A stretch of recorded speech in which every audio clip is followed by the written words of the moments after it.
we research, we join, we research, we facilitate, teaching and learning in all disciplines and cultures, transforming Africa's education. AAU, the hub of excellence, shaping Africa's educational thoughts. AAU, spring of talents, web of motion, amazing, basic promoting innovation, upholding community, equity, and standards, transforming Africa's education. We espouse virtues and last worship, we research, we join, we unity and truth, we facilitate, teaching and learning in all disciplines and cultures, transforming Africa's education. AAU, the pillar of higher learning, spearheading Africa's development.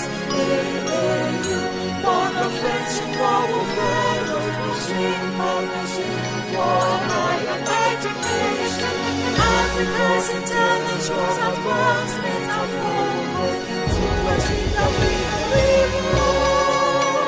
We espouse virtues and last worship.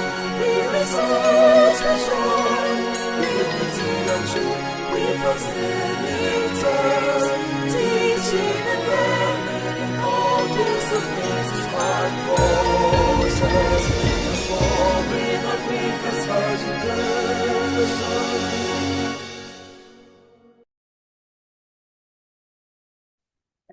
So, Prof. Juliet.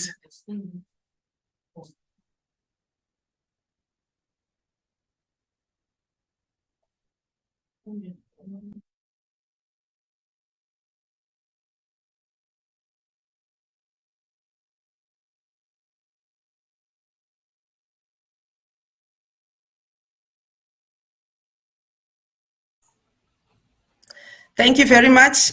Thank you very much for unmuting me. Thank you.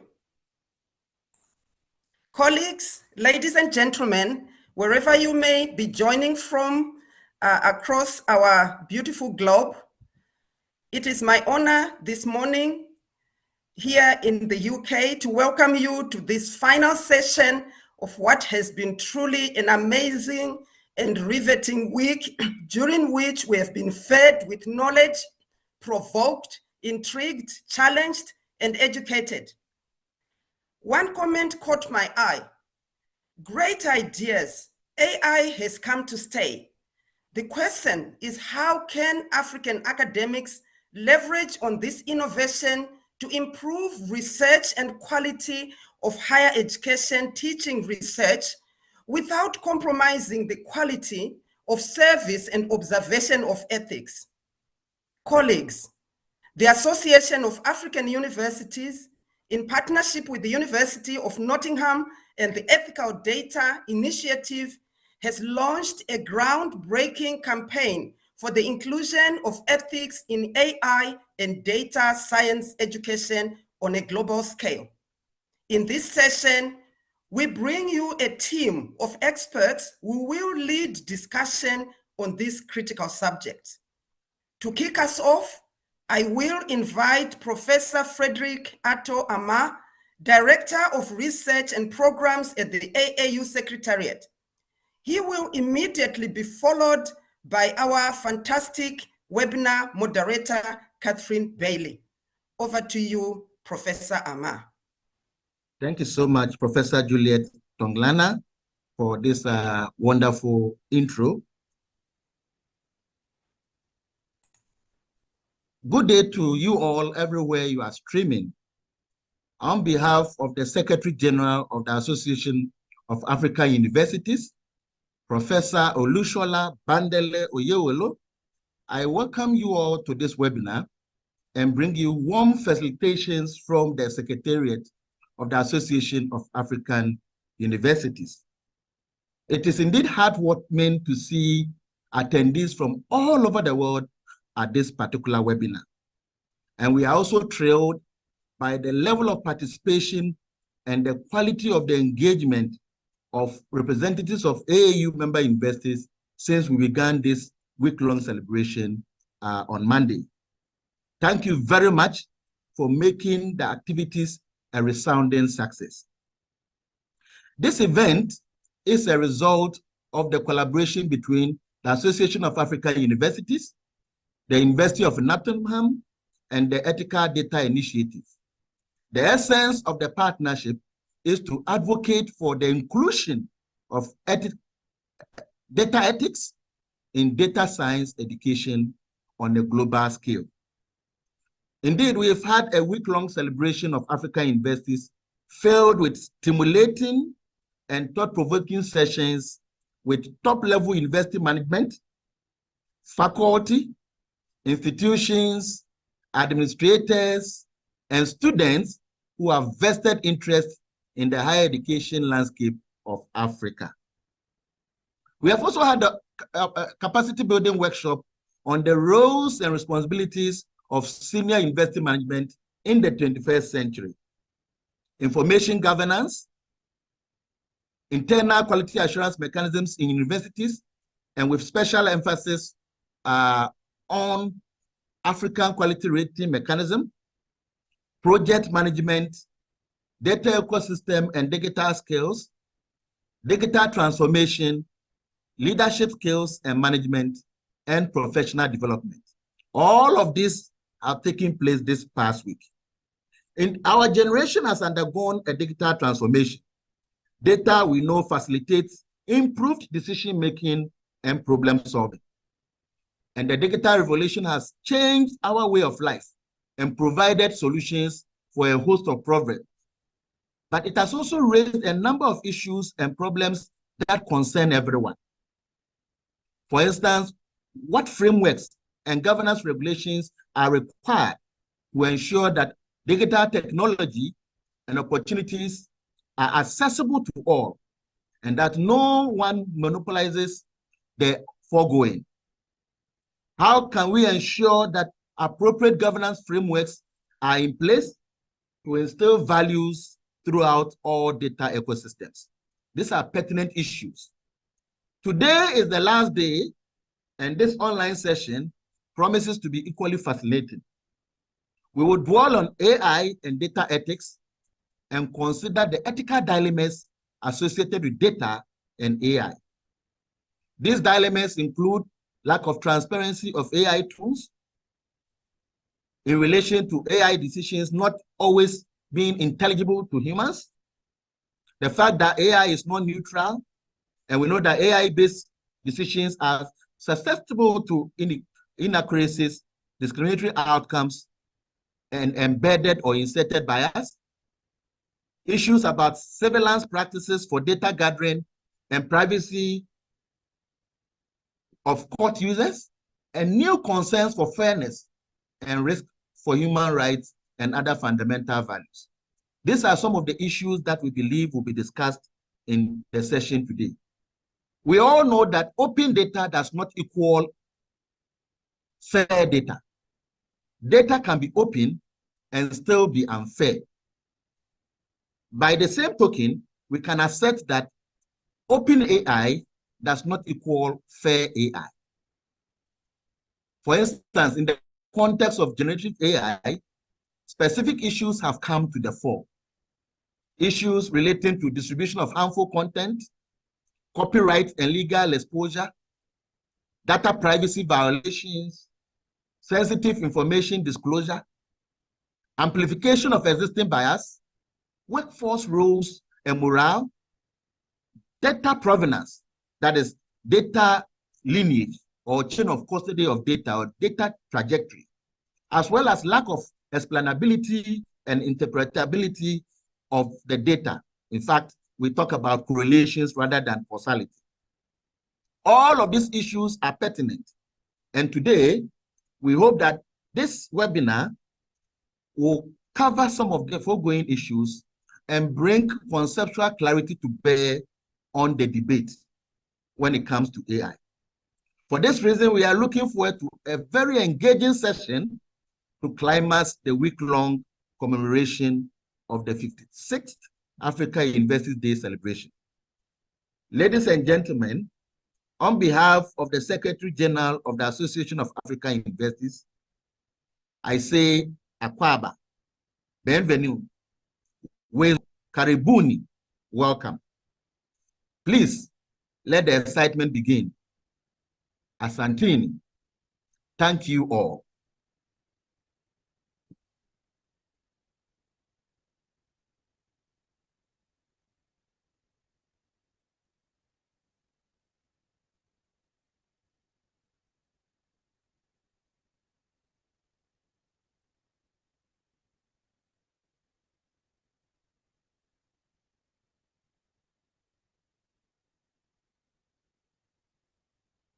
Greetings and a warm welcome to all of you. Thank you for being here with us today.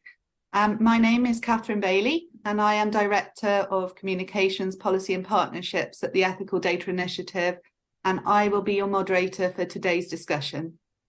The Association of African Universities, in partnership with the University of Nottingham and the Ethical Data Initiative, are delighted to present the third instalment of the Data Ethics and Responsible Data Discussion Series as part of the wider AAU African University Day celebrations, which this year focus on technology and AI in higher education. You can find the first 2 episodes of the Ethical Discussion Series on the AAU TV website and on their YouTube channel. The series explores pressing questions inherent in digital technology use, data collection, and data-driven research, highlighting the need for training researchers and digital practitioners in the ethics of data protection, use, and reuse. Our society has undergone a digital transformation, and while this revolution has brought about many positive changes, including improved decision-making and problem-solving, it has also presented us with real-life challenges and questions that affect all of us. It's clear that Africa certainly has not been left behind in this data revolution, which affects and benefits all of us, though perhaps not in the same way, but we do all need to be aware of how our data is being used and stored, what our responsibilities are, and how evolving legislation affects us. To this end, we have begun the Data Ethics in Data Science Education campaign to advocate for the inclusion of data ethics in all data science, ICT, research-based higher education courses to train the next generation of data and research professionals about their legal and ethical responsibilities surrounding the use, reuse, and sharing of data. We will send out more information about the campaign, including how to get involved, to participants after the webinar. Today, we will be exploring the topic of AI and data ethics in higher education. But before we get started, I'd like to do a little housekeeping. So this event is being live streamed and recorded, and it will be made available on YouTube and on AAU TV. So for those of you that don't already know, the Association of African Universities have a television network that was established in 2018 to deliver news and important information on higher education related issues on the African continent. We would ask that you please use the text chat function for any discussion during this event. And please keep your microphones muted out of respect for the panelists, and please do not interrupt the speakers or the conversation that's going on, but please do feel free to use that chat box to debate and to ask questions. So it just remains for me to let you know about the structure of the webinar today.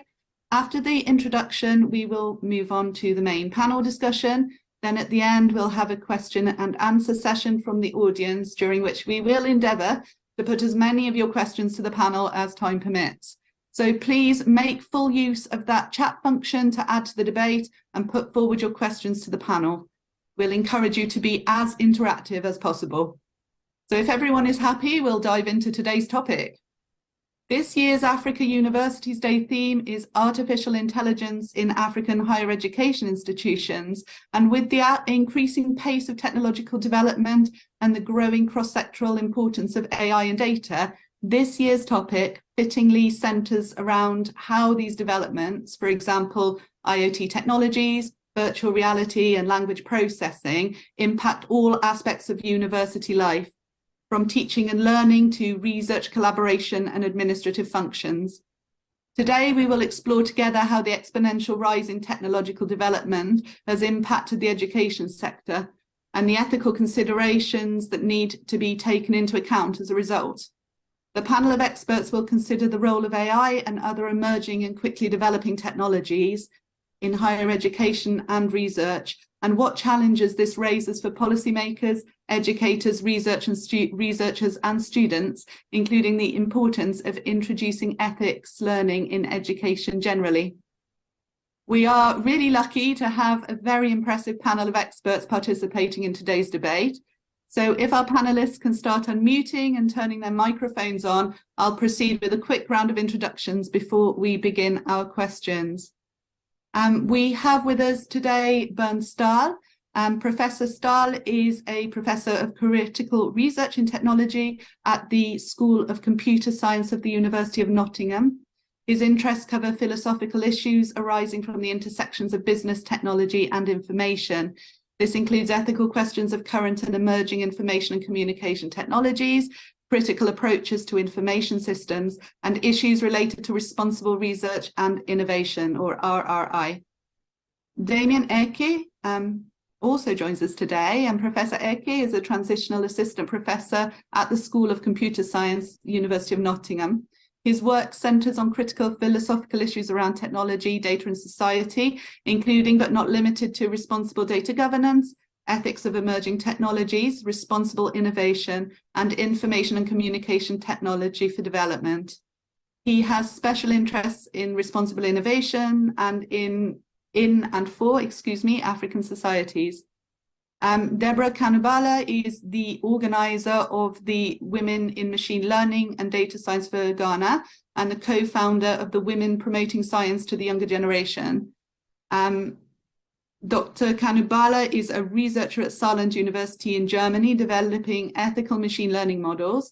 And prior to her current role, Deborah also worked as a neuro-linguistic processing engineer at Proto in Canada and lectured at Academic City University in Ghana. She's been a recipient of many awards and scholarships, including the MasterCard Foundation Scholar Grant and the Alumnode Project Grant, among others. In 2019, she was recognized as one of the 100 most influential people in STEM.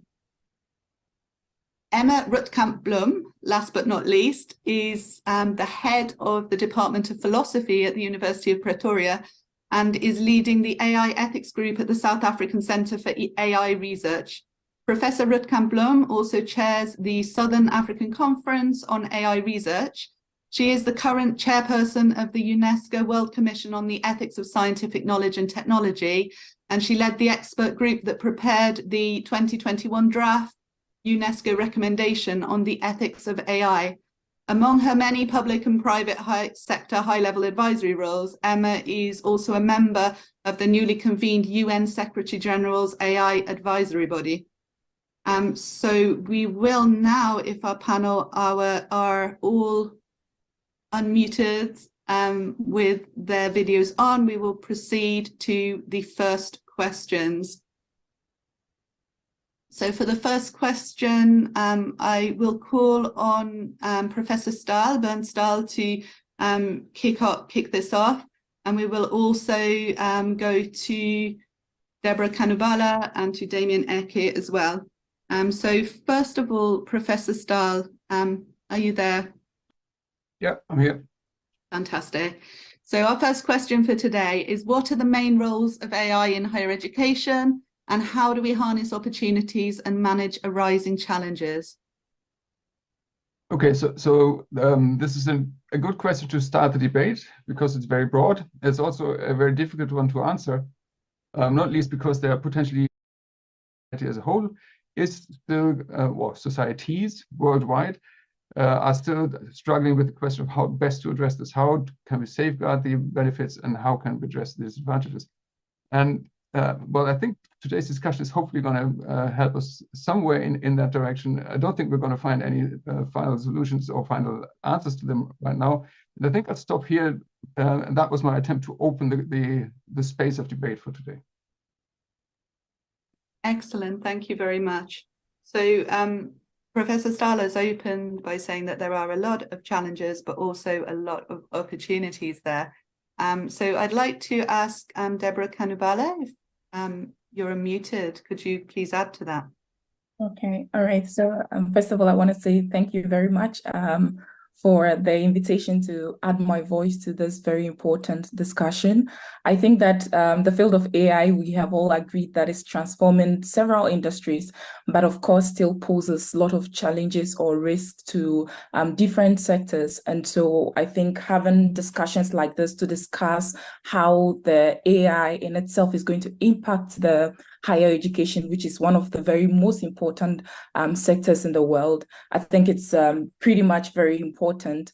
So just to build up on what Professor Bent explained, I think when we talk about the roles of AI in higher education, you can think about it in the two folds, the teaching and the research. I want to add my voice towards the facilitating teaching and learning part of it. So I think that one role that AI is going to play particularly for most African countries is sort of facilitating learning, in the sense that whilst we were in school, there are some particular courses, for example, some particular courses that have higher numbers of students.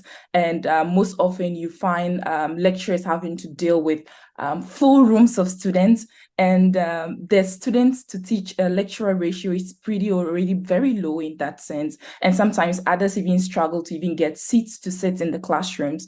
And for the to learn with music or just different stuff or different ways of learning. In a traditional classroom, it's not going to be possible to have one teacher who can teach materials in all of these forms. But with AI, we can actually have personalized learning to be able to facilitate learning in this regard. So these are just some few roles that I think that AI is going to transform our higher educational sector. But then, just like everyone has already said, also it also poses some form of challenges in the regard. And a few of them that I wanted to just highlight on, first of all, is with user acceptance and trust. I think that as researchers in this field, one challenge we are facing hugely is how we can actually even explain ML, machine learning or AI models. For example, if I build an automatic grading system, or I build a loan approval system, you only pass on, you are able to do your feature selection and pass on to your model, and then you get to know who is going to pay back a loan or not. But as to how the model actually makes the decision to decide who is paying back a loan and who is not, you don't get to really understand or be able to explain that. But now, if we use these AI tools in our educational sector, and we as researchers can't even explain how these system makes decision, it's hard for you to find people to actually just accept and trust this tool, that it's the best decision-making tool in that regard. And another thing which is in line with some of the roles it plays, which is the personalized learning that I mentioned and automatic grading. I think people are going to be scared about losing jobs. For example, tutors in particular, mostly they go to class to handle tutorials and then provide feedback to smaller subsets of students. But if you have an AI that is doing most of this work, then you may think that these people are going to worry of loss of job. But for this particular challenge, I think that one thing we could do is to think about how we can upskill those tutors. Instead of focusing just on the grading and handling tutorials, we could upskill them to do more research, identify problems that are directly impacting us as Africans or the world at large, and then try to find solutions to them through research. So I think that though AI plays a huge role in the educational sector, we also still have some few challenges that we probably have to, first of all, identify and think about ways in which we could mitigate some of these things. So this is just a bit of my addition to this. Thanks. Thank you very much, Deborah. So I love the part on facilitating learning, which AI can play a massive role in. And I'm also really excited that you brought up trust as well, because trust is one of the biggest barriers to adoption of these modern technologies. I'd really like to ask Damien Eke, please, to join the debate at this point. So what are the main roles of AI in higher education? And how do we harness opportunities and manage arising challenges? Damien. Thank you very much for this opportunity to actually contribute to this discussion. And I thank Bert and Deborah for pointing out the role of AI in teaching and also in research. But also AI is being used in higher education around the world for administrative purposes. AI can be used in administration in higher education to streamline processes and enhance efficiency and improve the overall functioning of the institution. Admissions and enrollment is one aspect that AI is being heavily used by higher education by institutions because AI can automate admission processes, handle applications, evaluate eligibility and assess the enrollment. Uses and roles AI can play in administrative purposes in higher education. But then the question is, how can we harness these opportunities and manage the challenges? I think the first thing for higher educational institutions is to invest in human and technical infrastructure. Institutions need to invest, for me, a robust AI infrastructure and provide training. But also, just as Brent and Deborah pointed out, as we look at the positive aspects of AI, we have to be cautious that AI raises a lot of ethical and legal questions and concerns. So for us to harness the positive impact of AI, we also need to address the ethical concerns related to data privacy, bias in algorithms, and in general, responsible use of AI. And also possibly implement transparent and fair AI systems in higher education. Also, there needs to be collaboration within institutions.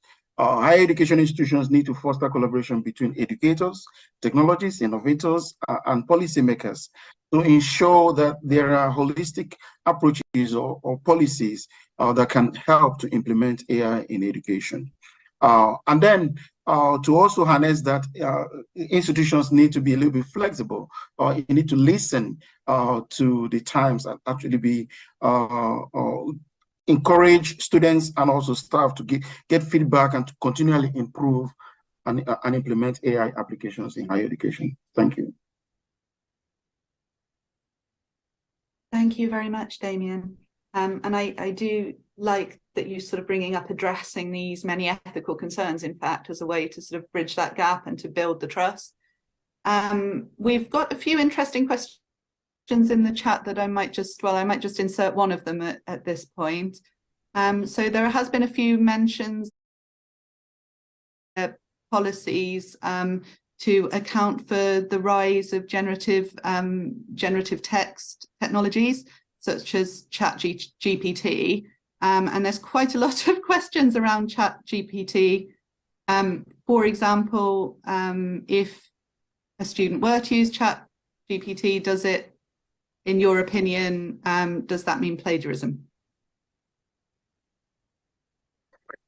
Okay, maybe I will go on this because recently I published a paper on this, ChatGPT and the rise of generative AI systems, threat to academic integrity, because this is actually the primary argument people make that when a student uses a generative AI system, it constitutes plagiarism. In this paper, I disagree because plagiarism, the idea of plagiarism implies theft. It implies the theft of intellectual property. So if I use generative AI system to help me to write a paper, I wonder whose intellectual property that I'm stealing, because OpenAI would tell you it's not their work. So, but in the case of academic integrity, the question is, does it breach the principles of academic integrity? Yes. Academic integrity thrives on a few principles of honesty, of transparency, of truth, of being, as I said, being honest. So if I use generative AI systems without proper acknowledgement of using generative AI systems and being dishonest. That means it breaches the principle of academic integrity. But does it constitute plagiarism? I don't think so. So it is left for the institution to establish policies on academic integrity that can mitigate the use of generative AI systems without proper acknowledgement, or develop their own internal acknowledgement system for the students and staff to use. One argument that comes from this is this should be banned for students. The students should not use it, or it should not be used in academia. But one thing people forget when they make the argument is that these students are being prepared for the society that it's increasingly embracing generative AI systems. They need to be aware of how to use it responsibly. And it's the job or responsibility of the institution to teach them how to use generative AI systems responsibly. Thank you. Thank you very much. Can I quickly jump in there as well? Absolutely. Yeah, just I mean, in principle, I agree with Damien. But I think the question of academic integrity is not quite as black and white one, but more gray one in many respects. Yes, if you get ChatGPT to write your whole essay, that's now an infringement of integrity. But now there are, of course, gradations of that.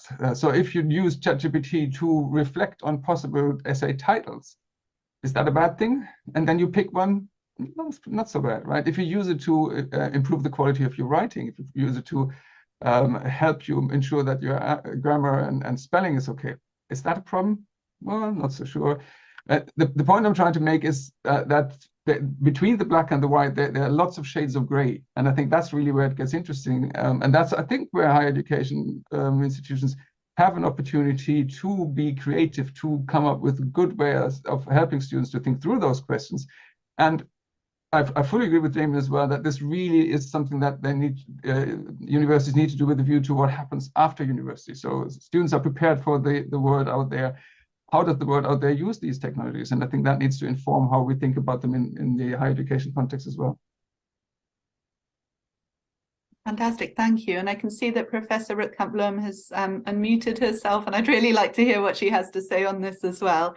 So I'll give you the floor. Thank you. Yeah, I agree with both Damien and Bernd. I think it is, what is just important is also it's very silly to ban it.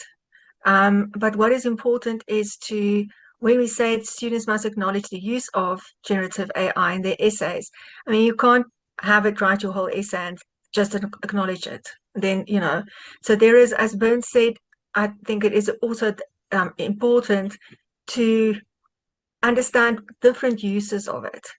And rather have students interact with it as a kind of thinking companion, a sparring partner, if you do philosophy, because it can be truly very bad. It can also be very good. So in that sense, it is just like a human. It's definitely not human level intelligence, but it is like a human. You argue sometimes with someone who completely misses your point. But it is good for students to sharpen their views. And it is good to maybe, get it to come up with different titles, even for it to come up with an outline for an essay or whatever the case might be. But what is important is that this is a very tough job, and maybe later I'll say more about that, but we have to find ways in which we still are able to carry over why integrity is important in academic work. And I see it increasingly at my university in Pretoria that students don't really see this anymore. They're not sure. It's not that they are dishonest, not at all, but it's simply that they become confused between all these different options. And that means that we are not doing our job. But yeah, I'll maybe say a little bit more about this later. I see Deborah also has her hand up. Thanks. Can I get in? Can I go in? Okay, yeah, so what I wanted to say is I wanted to use it, based on all the submissions from the other panelists, I wanted to just use a very simple example, which is a calculator, right? I remember in high school, most of the time, there are things that we are allowed to use calculators in high school, but from junior high school, you do not use calculators. There are things, maths stuff, that some of my colleagues are able to use the calculator to solve just within seconds. But for them to have been able to do that, they needed to have learned how to do it. Now, why did I use the calculator as an example? Thinking about ChatGPT as a tool, for example, before, if you give ChatGPT to 2 students, you can give person A the same question, person B the same question, but the responses or the kind of output the two are going to produce will be completely different. Why?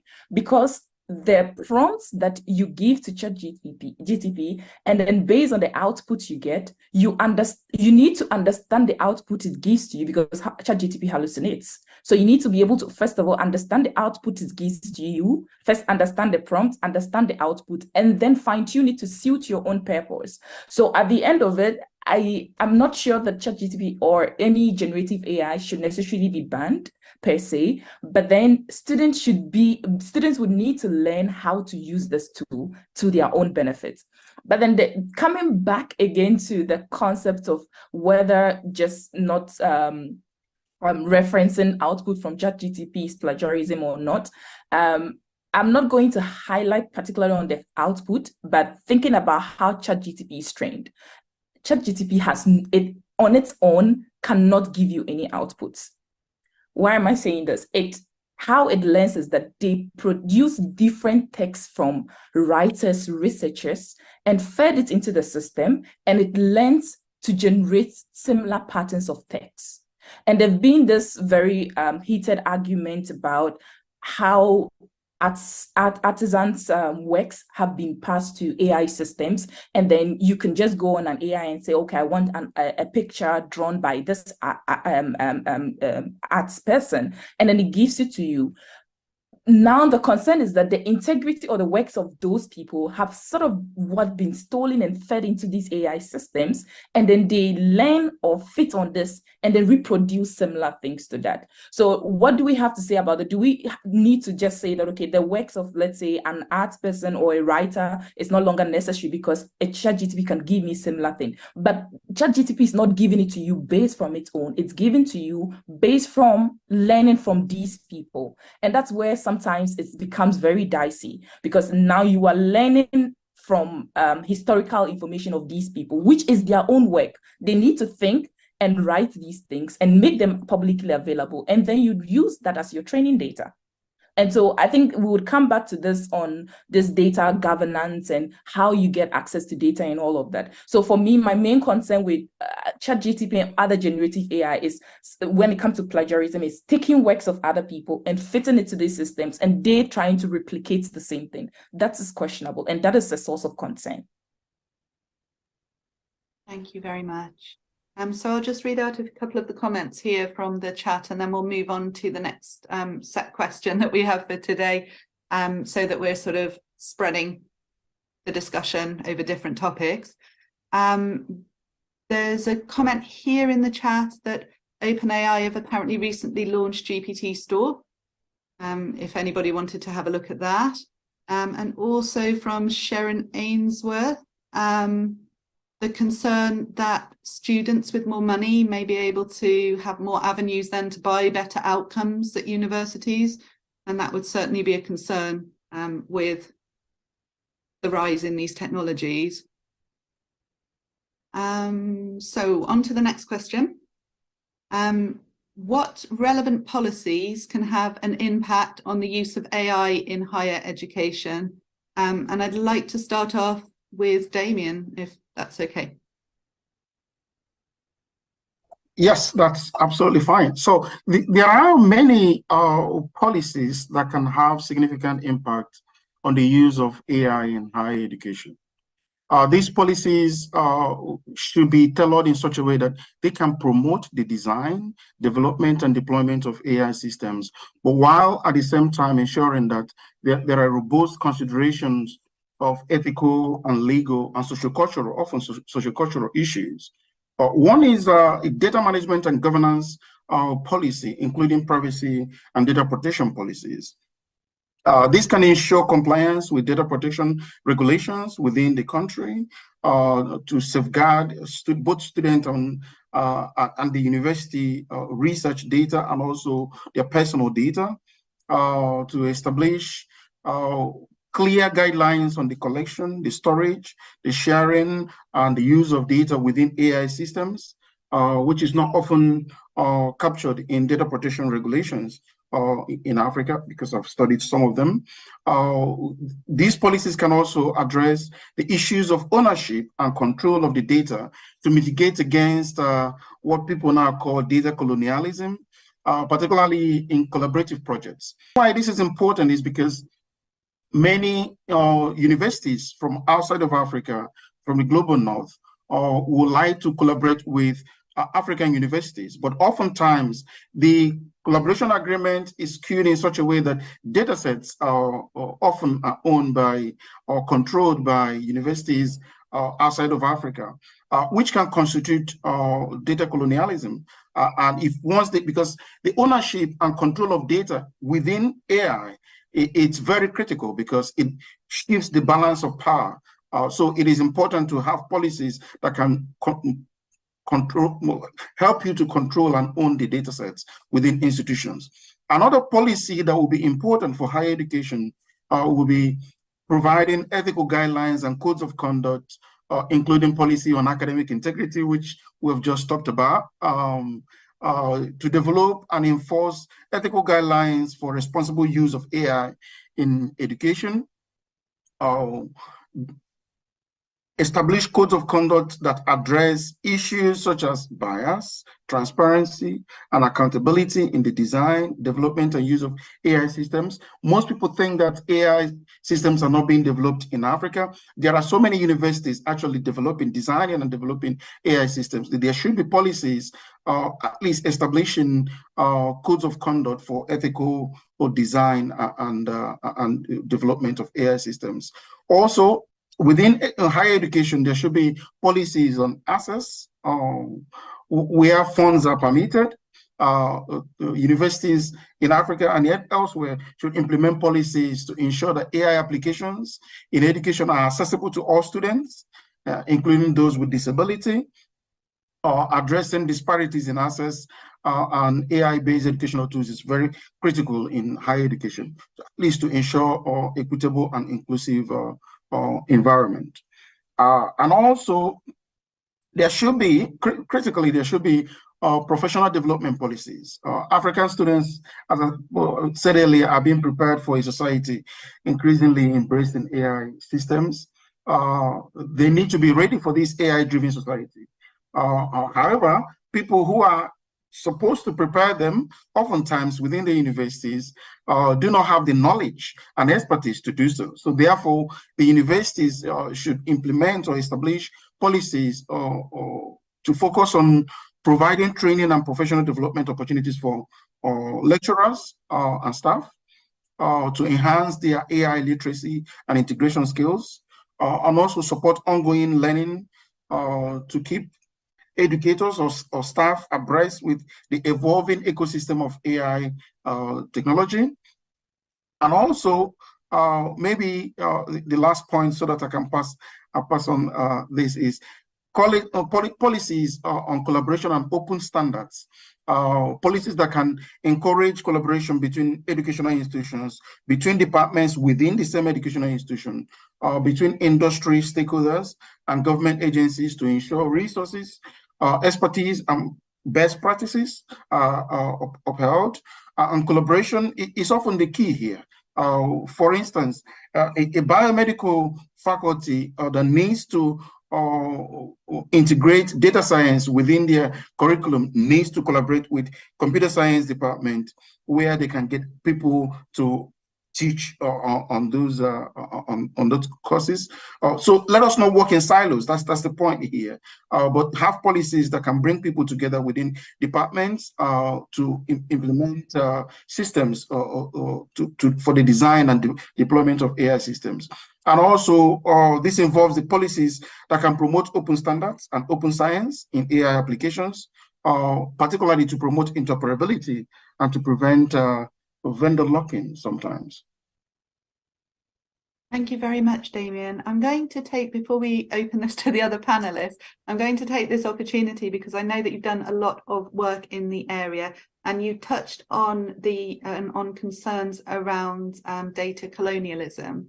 And I'm just wondering what you think institutions in Africa could potentially do to protect against these harms. The first thing, because I sometimes in most of my work I deal with this, the first thing institutions need to do is to make the lecturers and researchers within the institution to be aware of this. There should be training on this to understand that you can't sacrifice ownership and control of the data on the author of getting funding from universities abroad.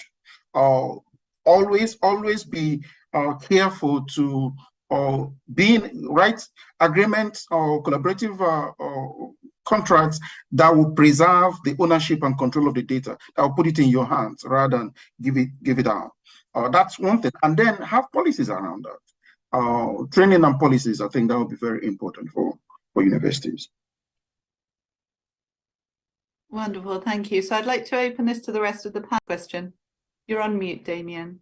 Yes, I think Deborah has just mentioned the point I wanted to make. Maybe we change the way we assess students, but also I like what Emma was talking about in terms of the fact that generative AI systems are not exactly what they seem to be at the moment. They don't know it all at the moment. Because I've been checking, I just checked too now. ChatGPT still doesn't know my village in Nigeria, so they don't know everything. These generative AI systems don't know everything. So there's no fear to ban them because they're going to give the students the perfect answers to everything. No, they're not. So it is important for us to embrace it and not ban it, but also train the students on how to use it responsibly. And then think about changing policies and also changing the way we assess the students. Yeah.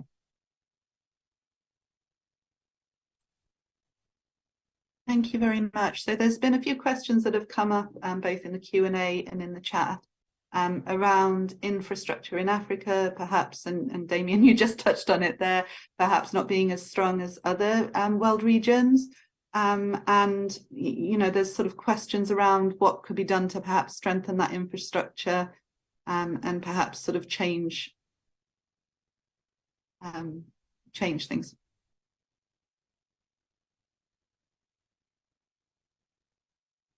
Yeah, I can definitely touch on this. Maybe I'm not an expert in infrastructure in Africa, but it is the underlying technical and human infrastructure behind AI is very important. For you to talk about AI, there has to be electricity. You have to have a computer or your phone or a technology for you to access some of these AI systems. Are they available? Or the connectivity in Africa is still very low. The internet connectivity in Africa is still very low. And most people in Africa still do not have electricity. In one of the papers that I wrote recently, I was making a point that we have not succeeded in the first two industrial revolutions, and we're entering the fourth. So we have not achieved good level of electricity. We have not achieved good level of good transportation and things like that. So it is important for us to also concentrate on those technical infrastructure. That is important. Also in universities, in terms of data, we're talking about data, how to control data. African universities should also start thinking about having their own internal repositories and infrastructure for data storage, because that's the only way you can have a good data management that preserves your data and also gives you access to control the data. So all these are important, but they need funding, which is always the elephant in the room. So public sector, private sector, we need to actually come together in Africa to provide funding for ourselves, because the way we receive funding from the global north is actually the reason why data colonialism is a big concern, because the person that gives you funding can also control the outcomes of the research. So all these things are important, but funding is always as I say, the big elephant in the room. how we get that, the dynamics of it can change from university to university. Yeah. Catherine, may I add just one small point? I think there is another elephant in the room, and that's collaboration. I think it is really necessary for us to work very hard on African exchange programs among African universities. We are always, here in South Africa, we're always jumping over the whole of Africa in our haste to have exchange programs with the North.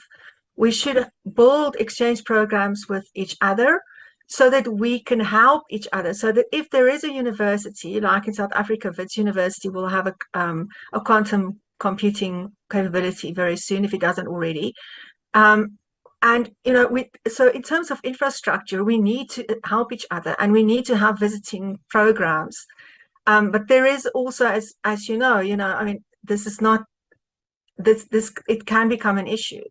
And I really think it's time for us to stand together and to show the world that even though we have infrastructural problems, we have the capacity in terms of the expertise, and we are not research poor or data poor because we really are research poor or data poor. It is simply because of external factors. But we must take care that we don't become our own biggest enemies. So I really think it is time for us to collaborate, and this is such a perfect platform for us to really consistently work on some kind of program and make a what's the word? I can't speak English today. To find to make not a repository, but a record of what kind of infrastructure is available where, maybe through this specific association, and start working on that and take it seriously. It's funding, but it's also collaboration. I have a feeling that this is something that the AAU is currently working on. So perhaps sort of Madame Ndumu at the end of the session may touch on that. It may be a bit early to talk about it. But certainly the AAU is a fantastic platform for beginning discussions at the very least. Certainly, go ahead. Yeah. About the two elephants here, the funding and the collaboration. I mean, they are, I think, very closely related. Maybe they're one elephant and two different sides of it. And the reason I'm saying this is I'm looking at Europe. And of course, Europe is a continent with very different countries, different cultures, different research histories. And the European Union, as one of its main activities, is to try to bridge the gaps, in particular using research for that very purpose. So that's what the European Research Framework programs are there for. I think they've been reasonably successful. But we should also look at the price tag. The current one is about 100 billion euros. So it doesn't come cheap. But it did help to provide the funding for the research, and it does foster collaboration quite successfully. Okay, thank you. So certainly collaboration is really going to kind of further this, and other research issues as well. We will now move on to the next question because I can see that we're running short on time. This has been such a fascinating debate. We might not get to the end of the questions at this rate. So supposing data ethics should be covered more extensively in computer science education, data science education, and other research intensive disciplines, what do you think would be the most effective approach to achieve this? And Professor Stahl, if we could please start with your views. Yeah, so that's an old question in terms of the recognition that ethical concerns, professional questions, and so on need to be covered in technical training is old. We've known this for a while. The question of how to do it, I think, isn't really settled, and I'm not sure that there is a good answer to it. I think there are several models. One would be to try to integrate this type of thinking across the curriculum. So you have it from the first day when you enter university, it's sprinkled across the various modules you do. It goes all the way to your your final dissertation or however you ended up. And I think that to some extent would be the idea. The reason I think why this typically falls down is that then the ethical and professional sides are always marginal, and they're typically taught by people who are not expert and not necessarily very interested in them. So therefore, I think the second established model is that you pull this out and have a specific identifiable stream. So, for example, the University of Nottingham, all final year students in computer science have to take a module on professional ethics in computing, which I have the pleasure of teaching on. That has the advantage that there is a clear stream of responsibilities. There's a clear allocation of resources for it.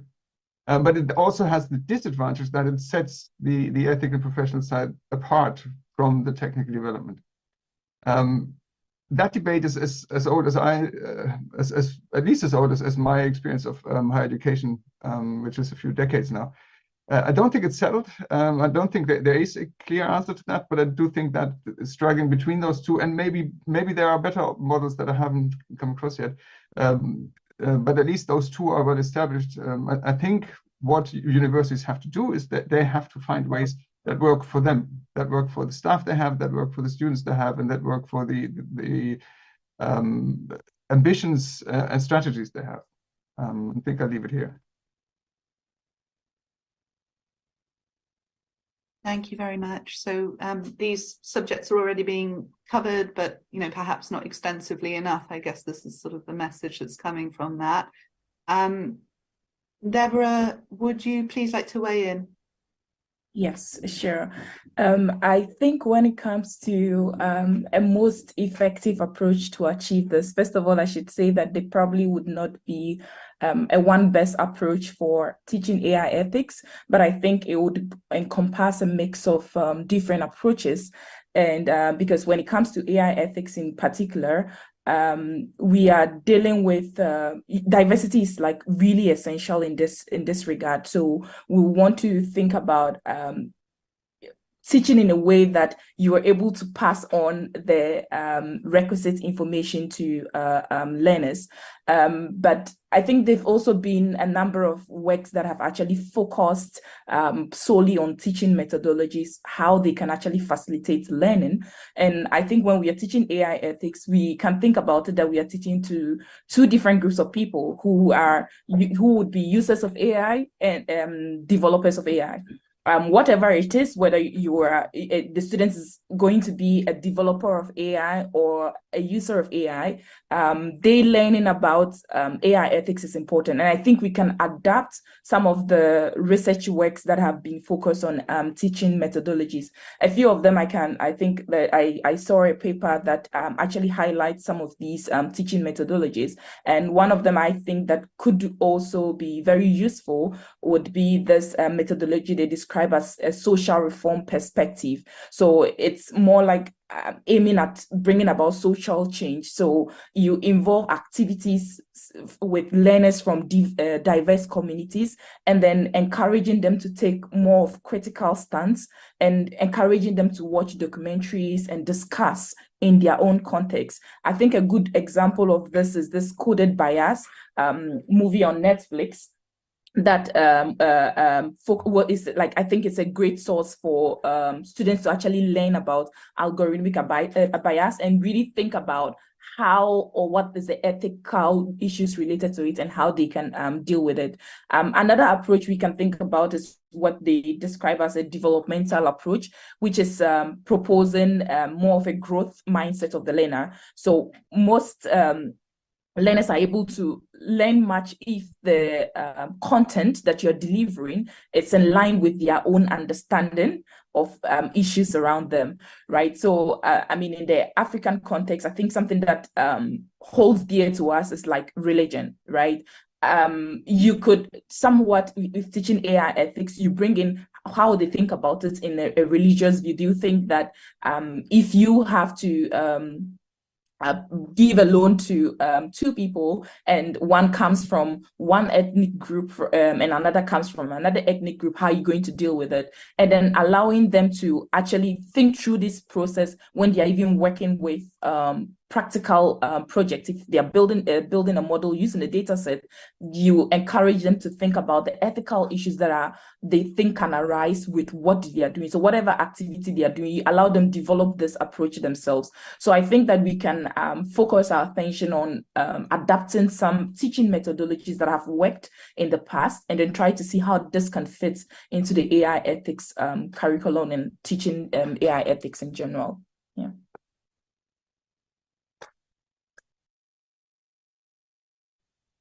Excuse me. Thank you very much. Would any of our other panelists like to weigh in on this question at this point? That's absolutely fine.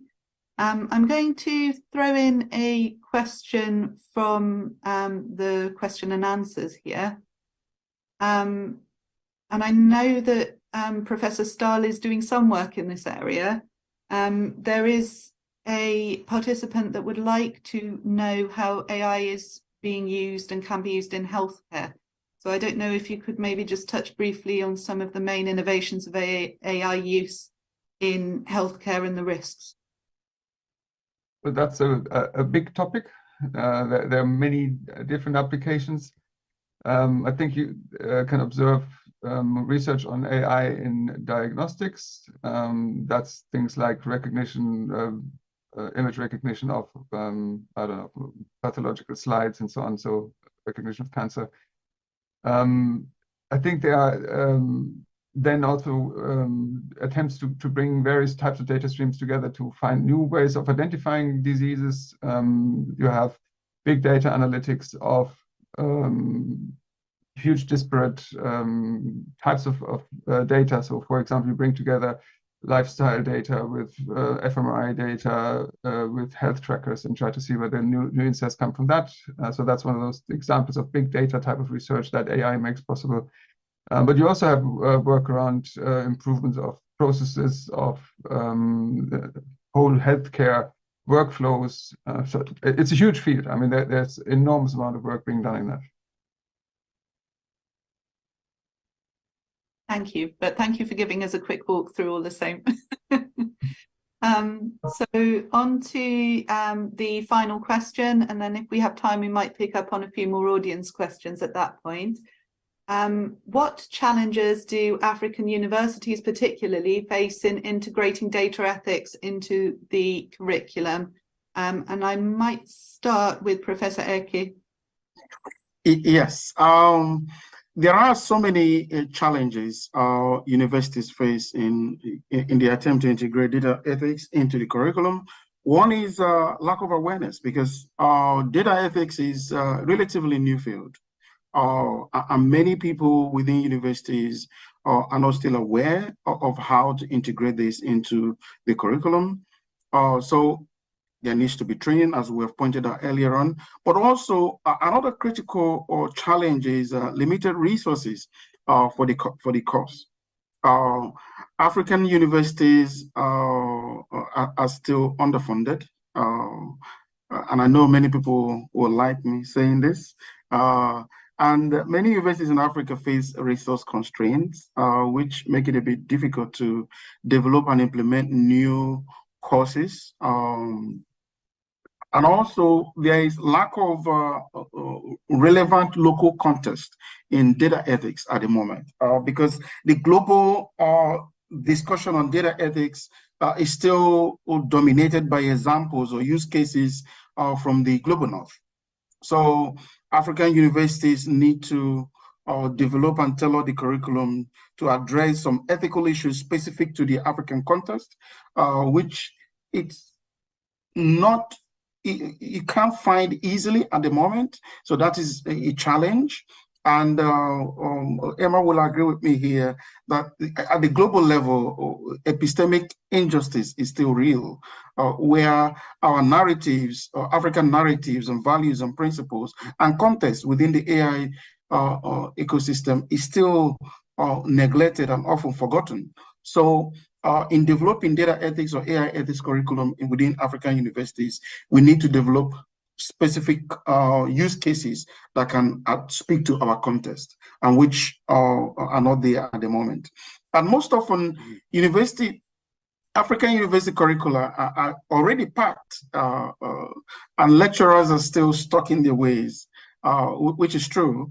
And this does not promote flexibility in terms of accepting new ideas to integrate into the curriculum. But it is important. And some of these points I've raised are the issues I'm currently experiencing in helping a few African universities to integrate data science into the curriculum, which is not there at the moment. So it is important to look at some of these challenges and find ways to mitigate them. Wonderful, thank you very much. I'm wondering whether Professor Roetkamp-Bloem might have something to add to that. Yes, I agree with everything that Damien said, but I think it is important, again, collaboration again for me is really important. But yeah, the issue of epistemic injustice, and also, there's another form almost of that. If you think of why is it important to bring data science and data ethics into the curriculum? We also need to explain to not just university administrators, but also to the students and their families who are helping to pay for their studies, why it is important. And what it is that they will in fact be able to do. There was a question in the chat. So, if you live in a rural area and you send your son or your daughter to university to become a data scientist, if you live in a infrastructure poor region, what is the point? But which always means that we cannot think of any of these questions in a vacuum. We have to think of the socioeconomic and political situation as well. But, in the end, what will, it is something that we have to find a way to do. So it is, so maybe starting off with explaining why. If I think of the courses that we offer, people always talk about service courses. Philosophy doesn't service anybody, enrichment courses. So if we teach ethics to the economic and management science students in one of our enrichment courses, or to the health faculty, or then to computer science, students also feel, why do we need to know these kinds of things? It's not what I'm interested in. Why do I need to worry myself about that? Let the guys in humanity do that. So you need to, it's a whole, it's the meta text. It's not just the practical stuff like the funding and the collaboration. What it is to show them why data science is important, why it's important to have responsible and African data scientists in Africa, developing African software for African problems with African values. Tell them why this is important. Tell them how important a role they will have in the future of Africa. And then explain to them why data ethics must come hand in hand with data science. So I think it is, we sometimes step over that, and we just expect students to, okay, here is something, I have to do it. Let's explain to them why they have to do it. Thank you very much. I'm just going to throw in a quick question from the audience. I think I'll direct this at Professor Staal, because he does have a lot of expertise in this area. And then we'll move on to a final question. I think it's a wonderful question to wrap up, but I'll save that till the end. So Professor Staal, how would you propose that people sell the idea of focusing on original critical thinking first before generative AI as an aid to the students? I think the Emma actually referred to this earlier. So the importance for students to have the ability to critically reflect on what they're doing and not just take for granted that the machines know what they're doing. Right? Actually, maybe it's worth sharing that. But when Emma was talking about this, I asked ChatGPT whether the text that it generates has meaning.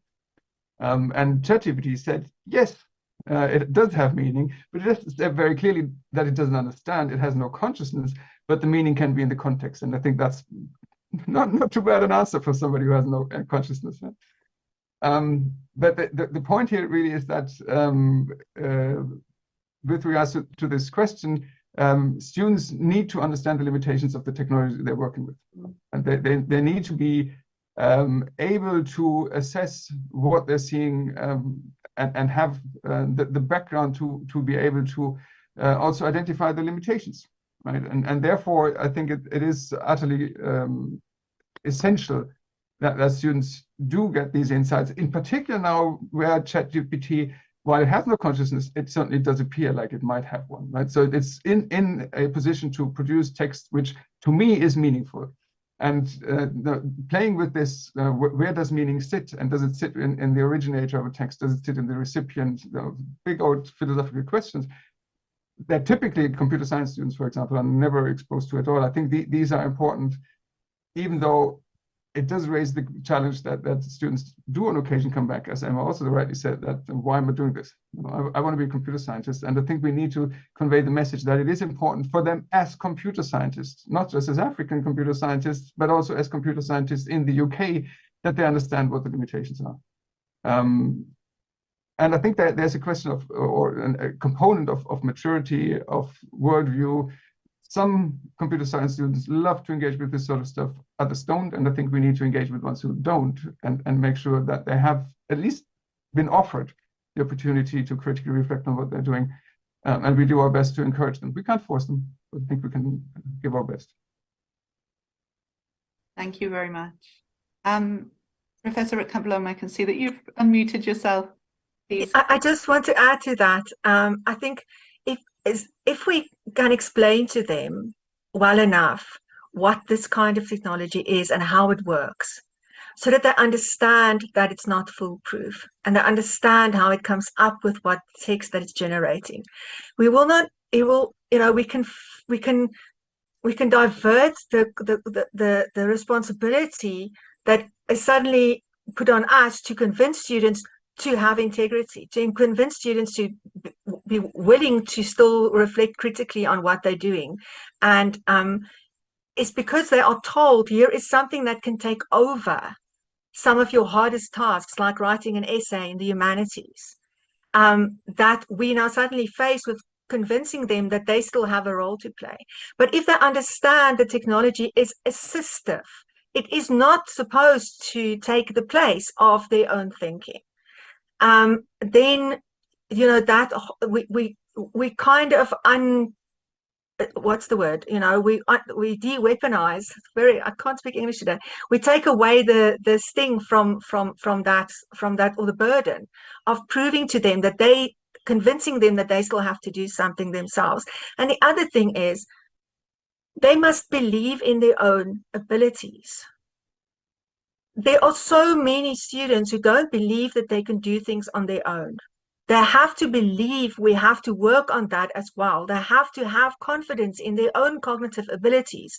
They have to believe that they are worth being at university and that they can think up these things for themselves and feel what it feels like once they've written an essay that somebody gets excited about.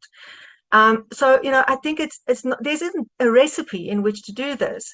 But yeah, and there the kind of critical awareness that I spoke of will work, because then they see this as a tool. They don't see it. When people talk about a personalized tutor, they start seeing it as their best buddy. It's not necessarily their best buddy, because it can lie to them. It can give them wrong information. So it's about just being open about what kind of thing this is, and what the good that it can bring, but also the bad that it can bring. And then I think they might, and give them examples, that example of that lawyer in New York, give them examples of people who has already lost their jobs for using ChatGPT without using their minds at the same time. So, students are convinced by concrete cases. And there's a host of them, of those to be found on the internet. Thanks. Thank you very much. So we'll move on to this last question. This is from one of our Francophone viewers. À votre avis, comment l'IA va-t-elle changer l'éducation en Afrique? So in your opinion, how is AI going to change education in Africa? So just sort of a quick intervention from each of you, because I think that this wonderfully sums up what we've been talking about today. Emma, if you'd like to kick us off. I think actually Damien is the expert here, not me. And so I will give a very general answer. I think it can really help. It can give students access to quality education that would otherwise, and the examples that Deborah has used of overfull classrooms and in that kind of context, and it connects us to the world. And while we focus a lot on African AI for Africans, if we want to be connected to the world as well, we have to be connected to the world as well. So I think we must be careful that it doesn't ensure that we remain on the receiving end of what the North gives us. So we have to be very much aware of data colonialism, and we have to stand up and make sure that the students actually do get the high quality education that is promised by AI education apps. So again, it's the issue of being aware and protecting ourselves. You know, I just one thing, and that's something that really bothers me, and I say this too often, I'll probably be kicked out of a lot of places soon, but it makes me very angry if people sit back and they say, oh, but Emma, just think of those children in rural areas. They will have access to education that they would never otherwise have had because they don't have electricity. Okay. If they don't have access to schools, they will not have access to the infrastructure that they need to use the app. So we need to also, again, we need to start from the ground, and we need to make people aware of what it is that they're actually saying. They sell these things to us, and we have to be critical about what it is that we accept from them. And be careful about ethics dumping. Be careful about people coming to Africa to do stuff that they're not allowed to do in the North. And that's a real and present danger in education in Africa, I think. But over to the master, like Damien. I don't know enough about this. Thanks. I'm not. But I think this is related to the first question we addressed. After so many AI winters, I think AI is here to stay. No matter how we resist it, it's here to stay. And it's going to make a huge difference in higher education in Africa. It's going to change the way we teach. It's going to change the way we learn. It's going to change the way we do research. And it's also going to change the way we do our administrative stuff in universities. So it is going to have positive impact on education in Africa, but also what of the risk involved. It presents both ethical, legal, and sociocultural dangers to African societies. And we need to be aware of this. We need to develop measures to mitigate against some of these risks, both within the university setup and also within our societies. Because if not, we'll then be reactive to some of the dangers that it poses. But for now, I think we have the advantage of learning from what is happening in the global north to be proactive in our policies, to be proactive in some of the governance mechanisms that we can set up for AI. So, and we need to take the advantage. We need to take the advantage, because if not, being reactive is not the best approach to AI in Africa.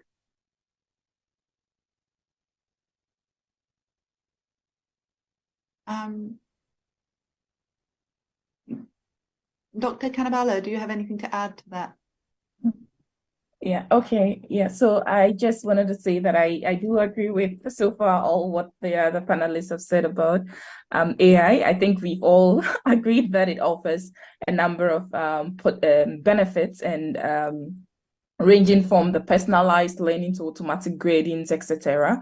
But we also understand that it also poses some risk and challenges to us because it's going to amplify existing societal biases. And we've already seen cases of these things, of the Compass algorithm. We've seen the Amazon hiring tool. We've seen the Google search. There are a whole lot of these things, these examples that can actually show that, yes, AI is just going to amplify the existing societal biases. And so we as Africans haven't seen what is happening in the West. I think it's better that we begin to prepare, engage ourselves, embrace ourselves up for not having to replicate and build these systems that would tend to affect some certain groups or not really or marginalize certain groups in that sense. So we need to put lots of work to build technologies that that follow some technical guides and also know that the technology is evolving. And so at every point in time, we need, even if you come up with a policy, doesn't mean that it should be a policy that should be used for the next 5-10 years. We need to always keep revisiting as the technology advances. And I think that is very important because we are going to be training and teaching future African leaders, and we need to ensure that we make them well prepared for this technology, right? So that's just a few words I want to add to this. Thanks. Thank you. That's really valuable. Professor Staal, perhaps you could kind of round up this debate by responding to the question, how is AI likely to change the face of higher education in Africa? Yeah, I will answer the first half of the question. How is AI likely to change the face of higher education? Because I will not pretend to know what that's going to do in Africa. But I think just to highlight one point that I suspect is going to be relevant across higher education worldwide. It's not just an African thing. I think AI will force higher educators to rethink what they're doing and how they're doing it. Damien has referred to this earlier. We need to break out of our established ways of thinking, because AI will force us to do that. It will force us to reevaluate what counts as education, what counts as good research, what counts as knowledge. So it will require some flexibility. And just to pick out one point of that, I think it will also force more interdisciplinarity. What ChatGPT, I think, shows us is that this is not a technology that's just a computer science technology anymore. This is something that a philosophy major will have to understand, a medicine major will have to understand. They need to understand what the technology does, what the consequences are. So I think where we will see this going in terms of education is in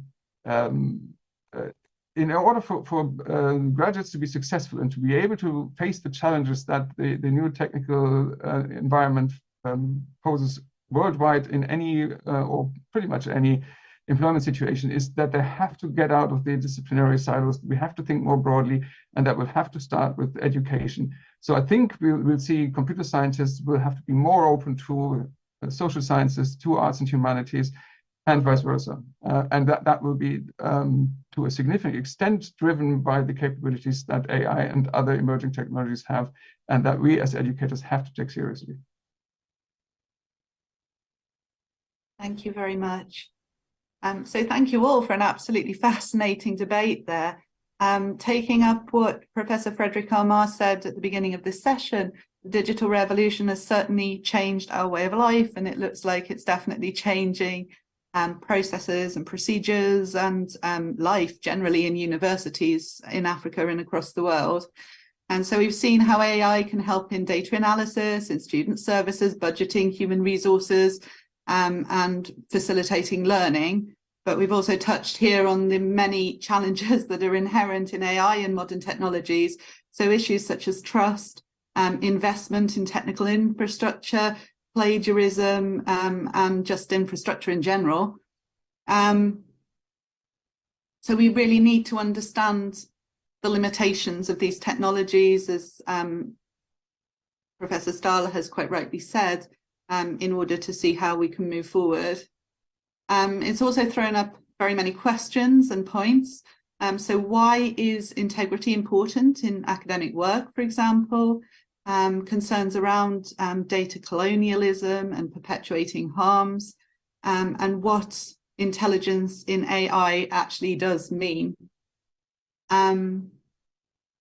We've also covered how issues with AI are perhaps mainly data related, and how ChatGPT and generative text AI is perhaps changing education at the moment. But there are also many solutions that have been brought up during this debate, collaboration being a very important one, and the development of policies and measures to mitigate those risks. I would like to give a massive thank you to our audience for being with us here today. And I would like to thank our wonderful panel, Dr. Kanubala and Professor Eke, Professor Stahl, and Professor Roetkamp-Blom. Thank you all so much for joining us, and thank you for this absolutely fascinating debate.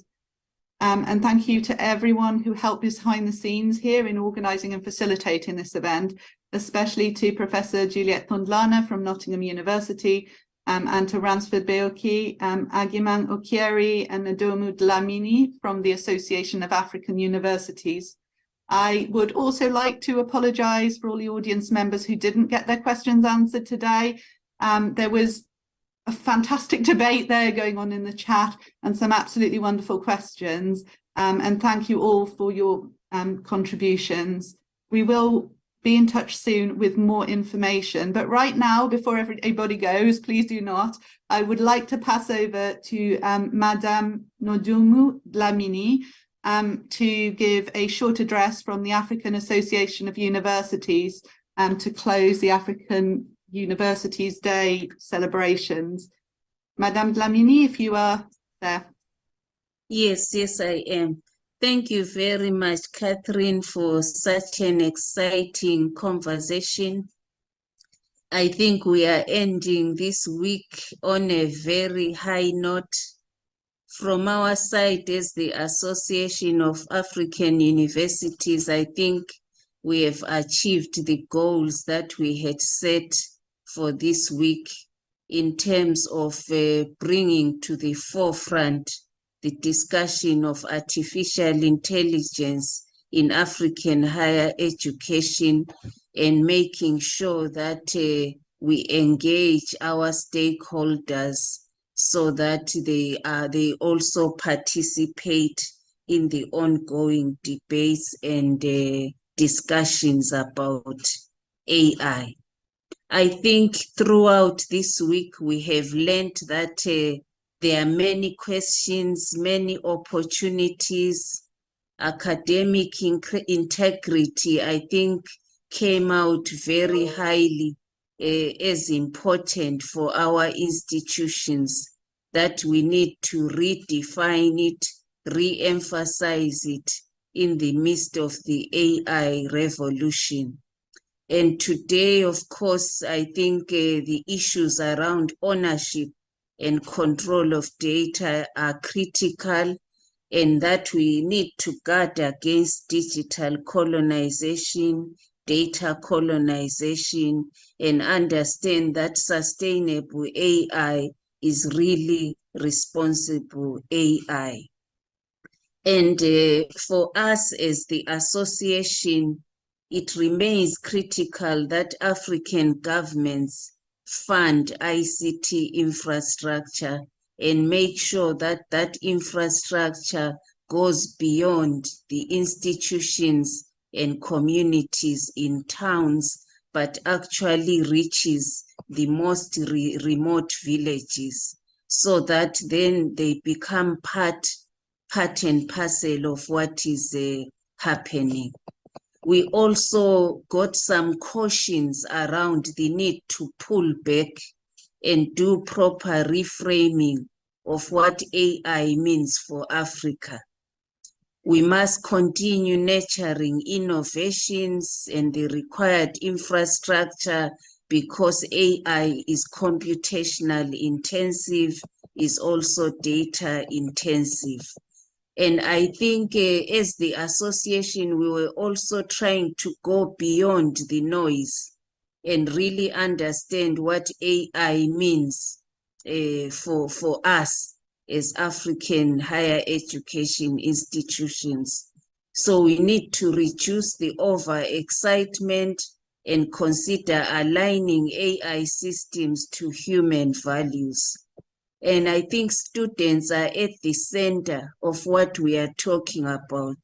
So the skills of curiosity, collaborating and adapting remain important. And I think it's about life skills and not just the transcripts. We must consider what we are putting in the heads of our students, build capacities of students, revisit what intelligence means, and protect our students, train them to be responsible citizens. Finally, a call to action to us as the AAU. There are some points that emerged. We must continue the AI-related dialogues for African higher education institutions, including other dialogues on emerging issues. Support the design delivery of AI literacy training programs for African higher education stakeholders. Support universities in developing AI-related guidelines and policies. Promote exchange programs, which is what we do as the AAU, but I think we need to really up these exchange programs so that universities can share infrastructure and share knowledge. So on behalf of the Secretary General of the Association of African Universities, I would like to thank our moderator, thank the Madam of Ceremonies, Professor Tondlana, and each of our distinguished panelists for an extremely exciting sessions. We wish you a wonderful day. Thank you very much.